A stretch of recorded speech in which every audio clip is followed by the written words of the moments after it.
अस्सलाम वालेकुम क्लास। आज हमारा 9th क्लास का पहला लेक्चर है।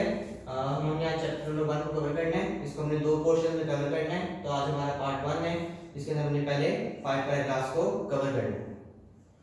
अच्छा, अब बेसिकली जो आपका पार्ट 1 का पोर्शन है, इसके अंदर हमने जो आपके पास 5 पैराग्राफ्स दिए गए हैं, उसके अंदर जो जो बातें उसने मेंशन की हुई हैं, वो मैंने इंट्रोडक्शन में यहाँ पे मेंशन कर दी। ठीक है, आपका जब चैप्टर स्टार्ट होता है द सेवियर ऑफ मैनकाइंड, तो उसके अंदर सबसे पहले पैराग्राफ के अंदर आपके पास हमारे जो प्यारे नबी थे हज़रत मोहम्मद सल्लल्लाहु अलैहि वसल्लम, वो कहाँ पे पैदा हुए थे, ठीक है, उनकी जो बर्थ प्लेस थी वो क्या थी, उसको डिस्कस किया गया है।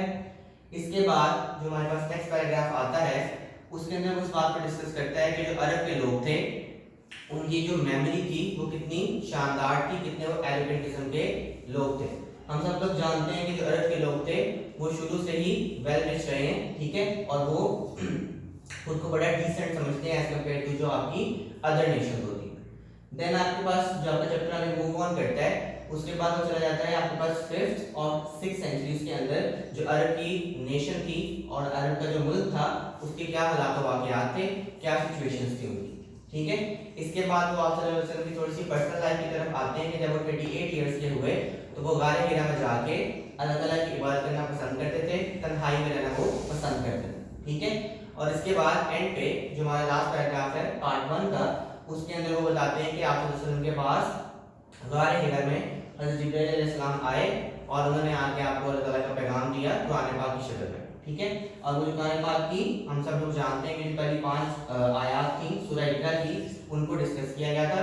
कुरान पाक के अंदर चैप्टर नंबर 96 बनता है आपका। ठीक है, और पहली 5 आयत आपके पास इसके अंदर अल्लाह ताला ने नाज़िल की थी हज़रत जिब्रील अलैहिस्सलाम के थ्रू आप सब के ऊपर। ठीक है, अब हम चैप्टर को स्टार्ट करते हैं। आपके पास आपको चैप्टर की जब हम लोग ट्रांजिशन करते हैं, तो ये आपने जो प्रोसीजर है ये आपने अगले 3 साल तक पढ़ते रहना है, क्लास नंबर 9, क्लास 10 और आपके पास फर्स्ट ईयर। ठीक है, तो आप अगर अभी से थोड़ी सी अच्छी प्रैक्टिस बना लेंगे इस चीज़ की, चीज़ों को याद करने की, ट्रांजिशन को कवर करने की, तो आपको एट द एंड बड़ा फायदा होगा for the next coming 3 to 4 years आपके पास। अच्छा, चैप्टर की आपके पास पैराग्राफ नंबर 1 से मैं स्टार्ट कर रहा हूँ। तो आपके पास इसकी लाइन स्टार्ट होती है कि Arabia is the land of unparalleled charm and beauty, कि अरब की जो आपके पास सरजमीन है वो आपके पास उसके अंदर दो क्वालिटीज को यहाँ पे मेंशन किया गया है। अनपैरेलल्ड का मतलब है कि ऐसी चीज जिसकी आपको कोई मिसाल नहीं मिलती, जो कि बेमिसाल है। ठीक है, और उसके अंदर चार्म दिलकशी है एंड ब्यूटी और खूबसूरती है। With its trackless deserts, trackless का मतलब होता है आपके पास ऐसी चीज जिसका आपको सुराग नहीं मिल सकता, जो कि बेसुराग है। ठीक है, और वहाँ पे जो सहरान है, जो डेजर्ट्स हैं, वो किस तरह के हैं, ऑफ सैंड ड्यून्स, रेत के टीले हैं छोटे छोटे हमें बने हुए, in the dazzling rays of the tropical sun. Dazzling basically ऐसी चीज होती है जो कि आपकी आंखों को चुंधिया देती है, जिसके अंदर आपकी आंखें जो है वो कुछ लम्हे के लिए बंद हो जाती हैं। ठीक है, of tropical sun, tropical sun basically ऐसा सूरज की जो तपिश, जैसे हमारे पाकिस्तान में होता है कि जब सूरज की गर्मी होती है, जब लू चलती है, तो काफी गर्म हवा होती है। ठीक है, अब आपने एक बात ये याद रखनी है कि जब आप इंग्लिश से उर्दू की ट्रांसलेशन की तरफ जाते हैं, तो आपने इंग्लिश को उर्दू जब आपने मोटिवेट करना है, आपने उसको चेंज करना है, तो आपने कैसे करना है कि आपने सेंटेंस को थोड़ा सा उसकी जो शेप है, उसका जो स्ट्रक्चर है, वो आपने उर्दू के अंदर थोड़ा सा चेंज कर देना होता है। उसके अंदर बेसिकली ये होता है कि हमारे पास जो इंग्लिश के अंदर बात पहले लिखी होती है वो एंड पे आ रही होती है, और जो एंड पे लिखी होती है उसको आपने बिगिनिंग में ले जाना होता है। ठीक है, तो अब ये जो पूरा आपका सेंटेंस है कि Arabia is the land of unparalleled charm and beauty with its trackless deserts of sand dunes in the dazzling rays of the tropical sun. तो इसके बाद ट्रांसलेशन ऐसे बन जाएगी कि जो अरब की सरजमीन है वो अपना हुस्न और अपनी दिलकशी और बेहद गर्म सूरज की चुंधिया देने वाली किरणों और रेत के टीलों के बेसुराग सहराओं की वजह से बेमिसाल है, उसकी कोई मिसाल हमें नहीं मिलती। आगे चलते हैं। It's starry sky has excited the imagination of poets and travellers. Starry sky होता है आसमान से भरा हुआ, आपका जो आसमान है किसी से भरा हुआ है, सितारों से। हैज एक्साइटेड, एक्साइटेड का मतलब है कि वो जोश दिलाती हैं। द इमेजिनेशन, इमेजिनेशन होती है आपकी सोच या आपके तखय्युल को। ठीक है, मैंने बोर्ड के ऊपर साथ मीनिंग्स लिख दिए हैं, तो अगर आपको कोई वर्ड ऐसा है जो कि आपको समझ नहीं आ रहा, ठीक है, तो आप लाइन में उसको देख सकते हैं। ठीक है, अगर आपके साथ नोट करना है तो आप नोट भी कर सकते हैं। Its starry sky has excited the imagination of poets and travelers. Poets होते हैं आपके शायर and travelers होते हैं और आपके मुसाफिर। तो इसके तारों भरे आसमान ने शोरा और मुसाफिरों की सोच को उभारा है या उनको जोश दिलाया। It was in this land, तो यही वो सरजमीन है that the Rasul सल्लल्लाहु अलैहि वसल्लम was born, जहाँ पे हज़रत मोहम्मद सल्लल्लाहु अलैहि वसल्लम जो थे वो पैदा हुए। In the city of मक्का, मक्का के शहर में, which is about 50 miles from the Red Sea। Red Sea है आपका बहीरा अहमर, तो वो बहीरा अहमर से 50 मील के फासले पर है। पैराग्राफ नंबर 2 है हमारे पास, The Arabs possess a remarkable memory and were an eloquent people। तो बेसिकली अरब के जो लोग थे उनका हाफजा बहुत मजबूत था, and were an eloquent people, और वो फसीह व बलीग कौम थे। ठीक है, फसीह लोग थे, उनके जो फसाहत थी वो बड़ी नुमाया नजर आती थी। Their eloquence and memory found expression in their poetry। तो जाहिर सी बात है क्योंकि वो फसीह लोग थे, तो जो उनकी फसाहत थी और उनकी जो ज़हानत थी, जो उनकी याददाश्त थी, found expression in their poetry, उसकी अक्कासी होती थी किस चीज़ के अंदर, उनकी शायरी के अंदर। तो उनकी फसाहत और बलागत और हाफजे का इजहार उनकी शायरी में भी पाया जाता था। Every year, हर साल, a fair was held। Fair होता है बेसिकली मेला, तो आपका एक मेला लगता था फॉर पोएटिकल कंपटीशंस, और पोएटिकल कंपटीशंस हो गए आपके शायरी के मुकाबले। जगह का नाम था उकास। ठीक है, मैंने मीनिंग से मेंशन कर दिया हुआ है आपके पास। थर्ड लाइन में अगर आप देखें तो बिट में जाके उकास का वर्ड लिखा हुआ है, अगर किसी को कंफ्यूजन हो तो वहां से देख के आप कॉपी कर सकते हैं। कहते हैं इट इज नरेटेड, ये बात बयान की जाती है, that Hammad said to caliph Walid bin Yazid. ठीक है, कैलिफ होते हैं आपके खलीफा वक्त, तो हमाद जो था उन्होंने खलीफा वलीद बिन यजीद को ये बात कही कि I can decide to you, मैं आपको पढ़ के सुना सकता हूँ, for each letter of the alphabet. Alphabet के लिए आपने वर्ड यूज करना है हरूफ तहज्जी। जैसे हमारे पास इंग्लिश है तो A to Z हमारे पास टोटल 26 वर्ड्स होते हैं। सिमिलरली ऐसे हमारे पास अरबिक लैंग्वेज के अंदर भी अल्फाबेट्स होते हैं। कहते हैं 100 लॉन्ग पोएम्स के मैं आपको 100 नज़में सुना सकता हूँ जो कि लंबी होंगी without taking into account short pieces.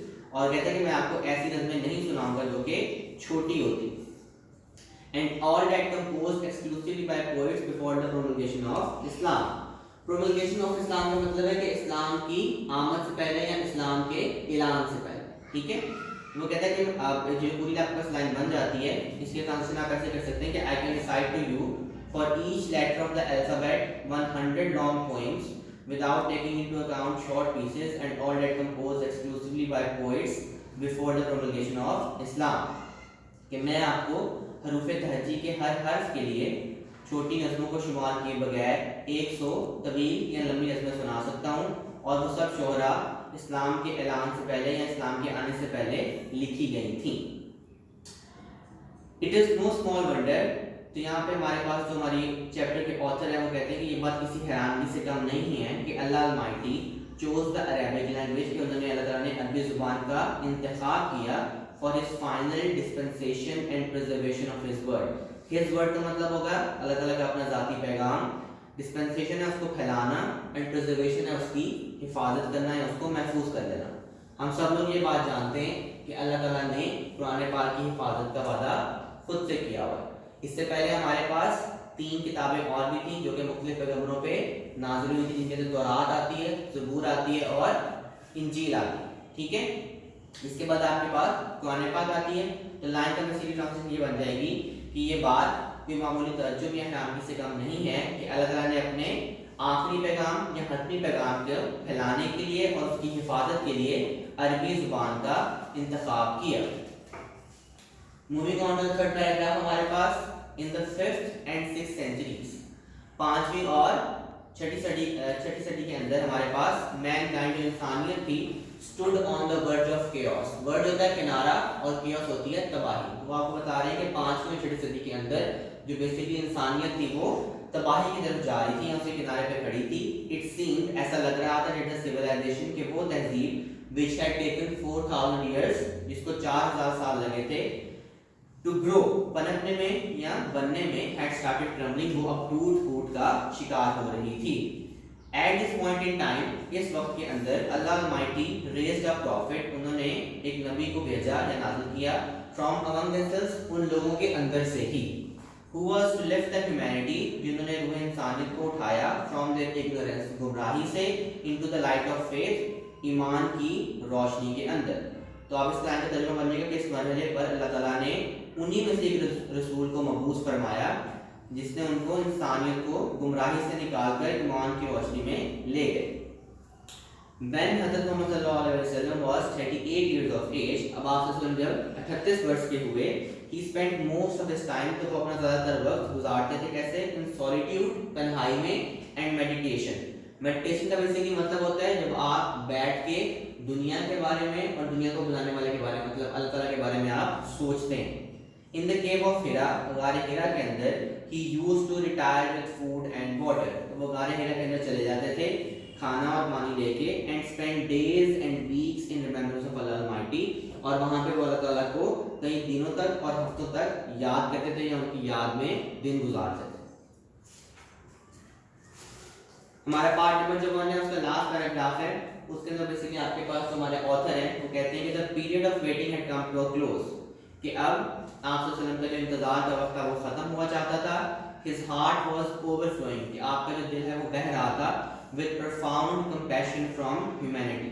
profound ہوتا ہے سچا یا بہت زیادہ, compassion ہوتی ہے محبت, اور humanity ہے آپ کی انسانیت. کہتے ہیں he had a pressing urge to eradicate the wrong beliefs. pressing urge کا مطلب یہ ہے کہ ان کی بہت سخت خواہش تھی یا وہ یہ بات چاہتے تھے کیا کرنا, to eradicate. eradicate کا مطلب ہوتا ہے خاتمہ کرنا. wrong beliefs ہوں گے غلط عقائد, social evils ہوں گی آپ کی سماجی برائیاں, cruelty ہوگا آپ کے پاس آپ کے ظلم, اور injustice ہوگی ناانصافی. ٹھیک ہے, تو آپ صلی اللہ علیہ وسلم جو تھے وہ غلط عقائد, سماجی برائیاں, ظلم اور ناانصافی کے خاتمے کی شدید خواہش رکھتے تھے. The moment had arrived when he was to be bestowed with prophethood. اب وہ لمحہ آن پہنچا تھا کہ جب آپ صلی اللہ علیہ وسلم کو اللہ تعالیٰ نے نبوت سے نوازنا تھا.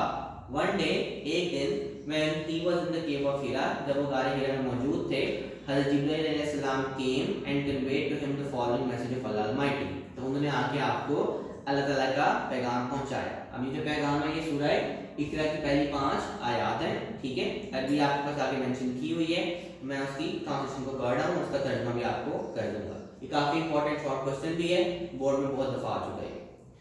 Read in the name of thy Lord who created. کہ پڑھ اپنے پروردگار کے نام کے ساتھ جنہوں نے آپ کو پیدا کیا. Created man from a clot of congealed blood. congealed کا بیسیکلی مطلب ہوتا ہے جمع ہوا, تو انہوں نے اللہ تعالیٰ نے ہمیں جمے ہوئے خون سے پیدا کیا ہے. Read, پڑھے, and thy Lord is the most bountiful. کہ خدا تعالیٰ جو ہے وہ سب سے زیادہ رحیم ہے. Who taught the use of pen. جنہوں نے ہمیں قلم کا استعمال سکھایا. Taught men which he knew not. اور ہمیں وہ چیزیں بھی بتائیں جو ہم نہیں جانتے تھے. ٹھیک ہے, اچھا گائز, یہ ہمارا بیسیکلی پارٹ نمبر 1 تھا, اس کے اندر ہم نے پہلے 5 جو پیراگرافس ہیں وہ ان کو کور کیا ہے. اس کے علاوہ جو کوسچن آنسرز ہیں ان کے جو لنک ہے وہ کسی ڈسکرپشن میں مینشن ہوگا, تو وہاں سے آپ آگے اس کو فردر اسٹڈی کر سکتے ہیں. Thank you so much.